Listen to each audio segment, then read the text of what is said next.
Hey guys, this is Kurt Rabino Vlogs here. Today, this is the day 4 of our Pattaya, Thailand trip 2025.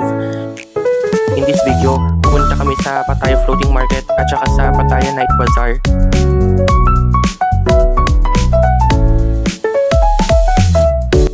Alright, good morning again. Welcome back to my channel and my vlog.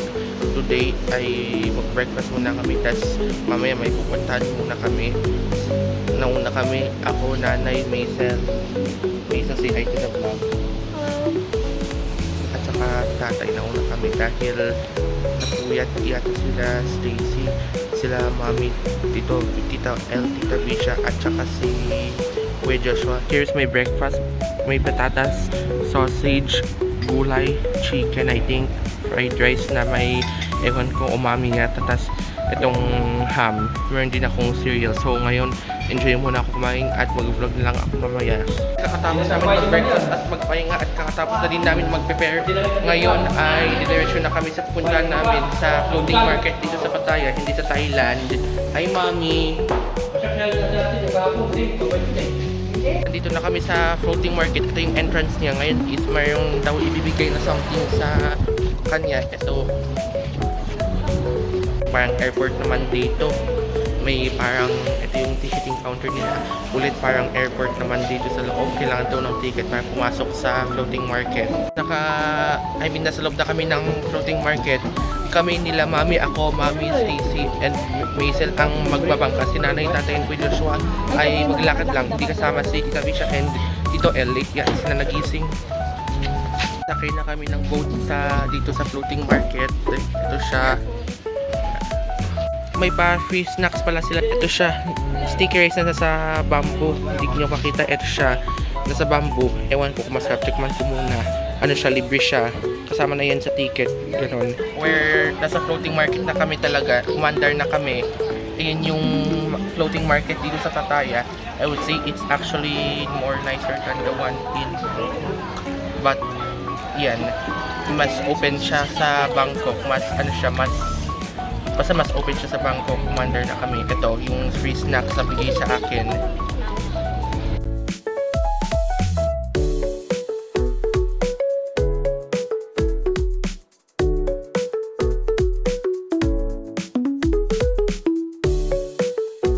Kami sa floating market sa bangka. Ito siya. Di lang ako nag-vlog sa bangka dahil inisip ko baka mahulog yung cellphone ko. I just provided pictures.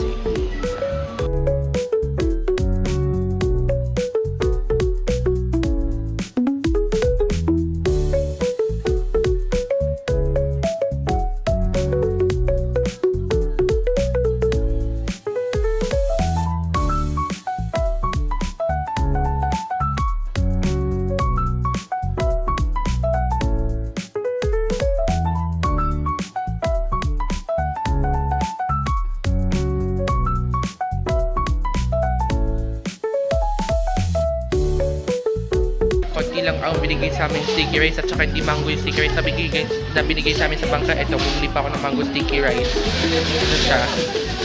Dito mismo sa floating market. Tapos ko na kayo yung mango sticky rice ko. Ubus na. Sobrang sarap ng mango sticky rice nila dito.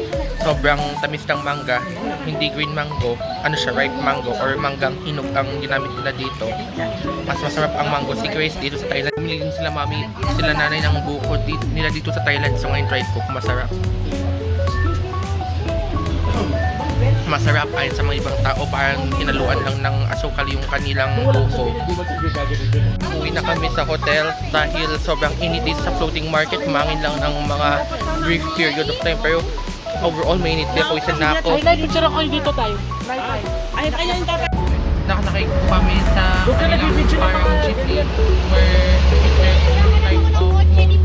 it's like their own type of transportation here in Pattaya, Thailand. It's like a jeepney here in the Philippines, but it's like their own mode of transportation. It's breezing windy here. It's just like their own, again, this is like their own jeepney. A pickup truck, a modified type of pickup truck here in Pattaya. And here in Pattaya, wala silang mga tuk-tuk dito. Pinaka-tuk-tuk nila. Itong sasakyan ko ngayon. Kakapahinga namin ngayon ay kain muna kami sa restaurant.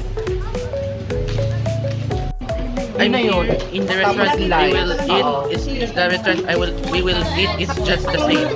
Yung kinain namin 2 days ago ng lunch ito. One eternity later. Guys, nag-swimming at nagpahinga na kami kanina. Ngayon ay mag-dinner na muna kami. Nandito na kami sa Pattaya Night Bazaar. Sorry, hindi masyado nakikita tong logo. Ito siya, yung Pattaya Night Bazaar. Ewan ko kung may mga restaurant kaming pwedeng makain doon. Here is inside of the Pattaya Night Bazaar. So, open lang siya ng gabi at umaga wala siya. Bili lang sila ng mga items na iuwi namin sa Pilipinas. Mayroon kami pinuntahan mall dito sa Pattaya, pangalan niya Central Pattaya Mall. Dito muna kami kakain. Tas yan, kakain muna kami dito. Either sa KFC or kahit saan muna kami kakain dito. Here's the food I ordered. We eat in the food court of the Pattaya Central Mall. Here is the food court itself. I'm sorry for showing your face. Here's their own food. Stacy also have steak. Here's their food. Anong binayaran mo? Parang gano'n sa restaurant? This ends my vlog today. Ngayon ay tapos na kami kumain, bumili ng ng mga iba pang pasalubong na iuwi namin sa Pilipinas. Sorry. Ngayon ay sorry for mommy interrupting the vlog. Basta this will end my vlog. At saka kumain na kami sa mall at bumili na kami ng pasalubong sa bazaar. See you guys next time. Bye!